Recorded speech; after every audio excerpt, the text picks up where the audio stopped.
తాకట్లో ఉన్న మీ బంగారాన్ని విడిపించి ఆ రోజు ఆన్లైన్ రేటుకి కొంటాం. Sharma gold company.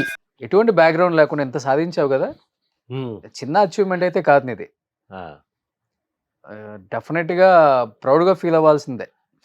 మనకు ఉండదు కానీ ఒక 10 years లో ఒక డికెట్ లో ఎంత సాధించాము అంటే మన చుట్టూ ఉన్న వాళ్ళకి, మన ఫ్రెండ్స్ కి, లేకపోతే మనల్ని రెగ్యులర్ గా చూస్తున్న ఇండస్ట్రీ వాళ్ళకి కూడా, పెద్ద పెద్ద హీరోస్ కి, డైరెక్టర్స్ కూడా ఉంటుంది డెఫినెట్ గా.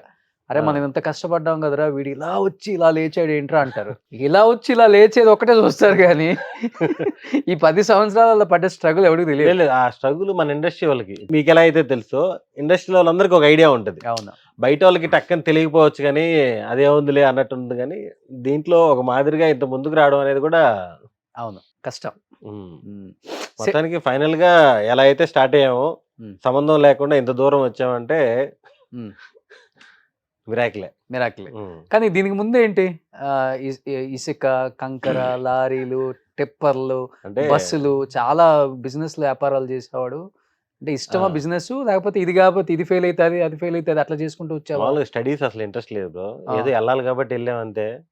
అదే 3 తర్వాత 4, 4 తర్వాత 5 లాగా ఏదో చదివాం కొంతవరకు, సంబంధం లేదు అది. ఇంట్లో వాళ్ళు బిజినెస్, ఓకే, ఫాదర్ అంతా మోటార్ ఫీల్డ్, ఓకే, లారీలు, టిప్పర్లు, ఈ కన్స్ట్రక్షన్స్. నాన్న ఓన్ బ్రదర్ కూడా మా నాన్న ఇద్దరు కలిసే చేస్తుంటారు. ఇప్పుడు బస్సులు పెట్టున్నారు మా బ్రదరు, పీకే ట్రావెల్స్ అని పెట్టున్నారు. వాళ్ళంతా బిజినెస్, ఎప్పటి నుంచో బిజినెస్. నాకు ఏదో ఆ గోల్తో నేను స్టార్టింగ్ లో ఈ సిమెంట్ రాళ్ళని, మీసేవా అని వాళ్ళ ఫీల్డ్ లో తిరిగే చాలా కొద్ది రోజులే. ఆ తర్వాత మీసేవా మీసేవా పెట్టాను. ఆ చిన్న చిన్న బిజినెస్ అన్ని చేసి లాస్ట్ కి ఇటు వచ్చేసి మీసేవ. ఇప్పుడు మీసేవ ఉంది. నేను పెట్టేటప్పుడు ఈ సేవ నుంచి మీసేవకి అప్పుడే మారుతుంది. ఓకే, ఫస్ట్ మీసేవ పెట్టినవాడు నువ్వైతే? ఫస్ట్ మీసేవ నెల్లూరు బ్రాంచ్ నాదే. ఓకే, ఫస్ట్ పెట్టింది అన్ని మీసేవా బ్రాంచ్లకి ఫర్నిచర్ వస్తుంది కదా, అన్ని ఫర్నిచర్ నా దగ్గరికి వచ్చి తీసుకుపోయేవాళ్ళు. ఓకే, ఫస్ట్ బ్రాంచ్ నాదే. చాలా హైప్ లో అనుకొని పెట్టాను, అది చాలా గ్రాండ్ గా పెట్టాము. నెల్లూరు ఎమ్మెల్యే వచ్చి ఓపెన్ చేశారు. పెళ్లి చేసినట్టు అందరిని పిలిచి గ్రాండ్ గా ఓపెన్ చేసాము. మొత్తం ఏసీలు, అద్దాలు అన్ని పెట్టి చేసాం. మన షాపులన్నీ ముందుండేటి అంతా చేసి ఓపెన్ చేసి గ్రాండ్ గా 1 month తర్వాత చెక్ వచ్చింది. చెక్ వచ్చి మా నాన్న చూసి 1850 రూపాయలు వచ్చింది. చెక్ చూసి మా నాన్న, ఈ షాప్ రెంట్కి ఇస్తే 10,000 వస్తుందిరా, కరెంట్ బిల్ 3,000 వచ్చింది. ఏం చేయాలరా ఈ చెక్? అట్లాంటి బిజినెస్ అన్నీ చేసాము. ఓకే ఓకే, అంటే కాంప్లెక్స్ మీదే, సొంత కాంప్లెక్స్ నెల్లూరులో? ఓకే, కాంప్లెక్స్ అంటే అక్కడ మెయిన్ రోడ్ మీద షాపులు ఉన్నాయి. ఇప్పటికి మీ ఓకే ఓకే, అరే బ్రదర్ కి నాకు. ఓకే, ఎన్నుంటాయి కాంప్లెక్స్ మొత్తం నెల్లూరులో? కాంప్లెక్స్ ఏం లేదు, మెయిన్ రోడ్ మీద ఇటు ఒక 6, ఇటు ఒక 4, 10 షాపులు ఉంటాయి. 10 షాపులు నెల్లూరులో? 10 షాపులు అంటే పెద్ద విషయం కదా. రెంట్లు ఎన్నో వస్తాయి? ఒక మాదిరిగా వస్తాయి. అప్పుల్లోనే 10,000 వస్తాయి అన్నాడు మీ నాన్న. పర్వాలా. అదే సినిమాల్లో సంపాదించే తక్కువే, నువ్వు నీ సంపాదన ఎక్కువ వస్తుంది బయట ఇప్పుడు. నా చేతికి ఏం రాదు సంపాదన. అంటే మనకు వచ్చే సంపాదన ఏముంది, అది వచ్చినట్టు ఈఎంఐలు వెళ్ళిపోతా ఉంటాయి.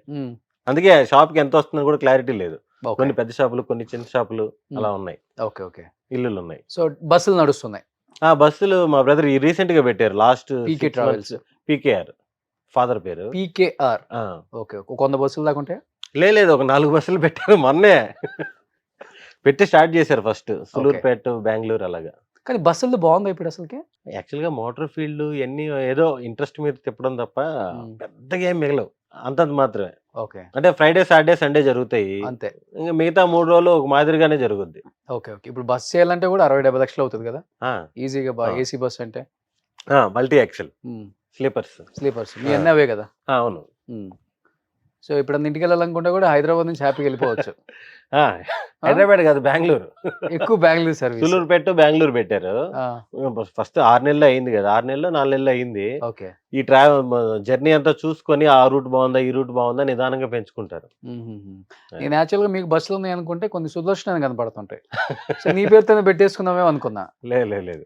సో పీకేఆర్ మంది అన్నమాట. పీకేఆర్ అంటే మాకు ఫస్ట్ నుంచి మా ఇంట్లో లారీలు కొన్నా, టిప్పర్లు కొన్నా, ఏం కొన్నా, జేసీపీలు కొన్నా అన్ని పీకేఆర్ ట్రావెల్సే ఉంటుంది. ఓకే ఓకే, సో ఒక ఆరెంజ్, ఒక కేసీనేని, ఒక పీకేఆర్, అది ఆయన బ్రాండ్ అండి. పాపం మొన్నే స్టార్ట్ చేశాడు మా అన్న. ఆ, అన్నయ్య ఏం చేస్తుంటారు? కన్స్ట్రక్షన్స్ విల్లాస్ కట్టి అమ్ముతుంటారు నెల్లూరులో. ఓకే. ఇంతకుముందు లారీలు ఉన్నాయి. లారీ అసోసియేషన్ ప్రెసిడెంట్ నాన్న ఒకప్పుడు. ఆ లారీ ఫీల్డ్ అలా అలా తగ్గించుకుంటా వచ్చారు. ఇప్పుడు జస్ట్ అవే ఓకే ఓకే. కన్స్ట్రక్షన్, బస్సులు, జేసీపీలు. చెప్పాలంటే పెద్ద కాందానే నాకు తెలియదు అసలుకి. నెల్లూరు రెడ్లు కాబట్టి. మామూలుగా నాకు తెలియదు అసలుకి. నాకు అది ఏదో నాకు ఫారం ఇంటికి పోయినప్పుడు తెలుస్తుంటాయి కాబట్టి జేసీపీ ఉంది, బస్సులు ఉన్నాయని తెలుసు. కానీ అది ఎలా జరుగుతుంది, ఎంత వస్తుంది, అసలు ఏంటి దాని మందలు ఏం తెలియదు మనకి. అసలు ఏం పట్టించుకో తెలీదు. మా నాన్న మా అన్న వాళ్ళే చూసుకుంటారు. Okay okay. అది వాళ్ళ బిజినెస్లు అనమాట. ఓకే. నీకు వచ్చే వాటాలో కూడా గొడవాడవు. చిచ్చి నాకు వాటలే ఉంటది, ఎవరి పని వాళ్ళు అంతే. సో ఇప్పుడు ఇంటికి ఏదన్నా బిజినెస్ కొత్తగా స్టార్ట్ చేస్తున్నావు అంటే సుదర్శన్ బాగా సంపాదిస్తున్నాడు కాబట్టి సుదర్శన్ ఇంటికి ఇస్తాడా, అది ఇంటి దగ్గర నుంచి తీసుకుంటాడా? నేను ఇప్పుడు ఇక్కడికి వచ్చి ఇప్పుడు 2012 వచ్చాను కదా, అప్పటి నుంచి ఇప్పుడు దాకా 1 రూపీ కూడా తీసుకోలేదు ఇంట్లో. ఓకే. అంటే ఇప్పుడు నా సక్సెస్ ఏంటంటే అది అదో రకమైన సక్సెసే కదా. నా సంపాదన, నా ఖర్చులు ఇక్కడ హైదరాబాద్లో ఎన్ని సంవత్సరాల నుంచి ఉన్నా కూడా నేనే చూసుకుంటున్నాను. అది కూడా వాళ్ళకి ఒక మంచి ప్రౌడ్ మూమెంటే. వాడు వెళ్ళాడు, ఏదో కష్టపడ్డాడు, చేసుకుంటున్నాడు అని వాళ్ళ ఫీలింగ్. వాళ్ళు నన్ను అడగరు, నేను వాళ్ళని అడగను. Happy family. కానీ మనం ఈ బిజినెస్ చేసే వాళ్ళకి మనం ఏ ఫీల్డ్ లో ఉన్నా కానీ మళ్ళీ ఈ ఫీల్డ్ ని మర్చిపోలేం. డెఫినెట్ గా ఎక్కడి నుంచి వచ్చేది ఎక్కడో చిన్నగా స్టార్ట్ చేస్తూనే ఉంటాం. ఆ తర్వాత ఇక్కడ హైదరాబాద్ లో ఏదైనా బిజినెస్ చేయటం కానీ, లేకపోతే బిజినెస్ లో ఇన్వెస్ట్ చేయటం కానీ, ల్యాండ్స్ మీద యాక్చువల్గా ట్రై చేశాను కానీ కుదరట్లా. టైం కుదరట్లా. చేయాలి. నెక్స్ట్ 2-3 years లో ఏదో ఒక బిజినెస్ అయితే చేయాలి. నాకు ఫోన్ చేయదు ఖచ్చితంగా. ఇంకెవరిని అడుగుతాను నేను? బిజినెస్ టైకు నిన్నే అడుగుతాను. అడిగిన నువ్వు ఏం చేసుకుంటావు? బ్యాంక్ బ్యాలెన్స్ అలానే పెట్టుకుంటావు, ఇంట్రెస్ట్ రేట్లు కూడా సరిగా రావు నీకు. మీలాంటి వాళ్ళ కాన్సెప్ట్ ఎలా ఉంటుంది అంటే, కోటి పెడితే 1,00,000 రావాలిగా మినిమం అని ఉంటుంది. అంతేనా కదా? బిజినెస్ లో అలాగే ఉంటది. కోటికి 1,00,000 కూడా రాకపోతే బ్యాంకులోనే పెట్టాలి. అదే చెప్తుంది. నువ్వు 1,00,000 రావాలన్నా నేను 3 లక్షలు తెప్పిస్తా. అది అంటే 3 రూపాయలు ఒకటి తీ, ఆ 50 కోట్లు బయటికి తీ. తీయదు కదా. వద్దు, ఆ 50 కోట్లకి టీడీఎస్ కట్టమన్నా కట్టలేను ఇప్పుడు నేను. కానీ రెమ్యునరేషన్ కూడా డిమాండ్ ఏమి ఉండదు, ఫ్లెక్సిబుల్గా వెళ్ళిపోతావా? అంటే మనకు వచ్చిన అవకాశం చాలా గొప్పది. జాగ్రత్తగా హ్యాండిల్ చేసుకోకపోతే తగ్గట్టు ఎక్కువ డిమాండ్ లేకుండా సిచ్యువేషన్ తగ్గట్టు వాళ్ళు ఇప్పుడు నాకు తెలిసి ఇప్పుడు దాకా ఎప్పుడు కూడా రెమ్యునరేషన్ గురించి సినిమా పోయింది అయితే లేదు నాకు. పోతే ఇన్ని సినిమాలు అయితే చేయలేం. ఓకే. హ్యాపీగా మాట్లాడుకుంటూ 10 రూపాయలు అటు ఇటు మాట్లాడుకుంటూ కంఫర్టబుల్గానే వెళ్ళిపోతుంటాం. అందుకే ఫిక్స్డ్ రెమ్యునరేషన్ అంటూ సినిమా ఇండస్ట్రీలో ఎవరికి ఉండవు. ఇంత ఇప్పుడు మనం డజన్ అట్టిపళ్ళు 40 రూపాయలు అంటే 40కు పోయేటివి ఉంటాయి, 20కు పోయేటివి ఉంటాయి. అలాగా సినిమాకి తగ్గట్టు వెళ్ళిపోతున్నాం. నువ్వు ఎక్కడ అడిగేస్తావు ముందే చెప్పేస్తా.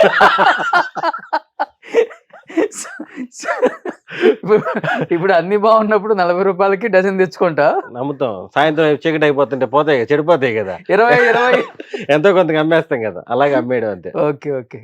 బతకనే వచ్చినాడు సుదర్శన్. తప్పలేదు.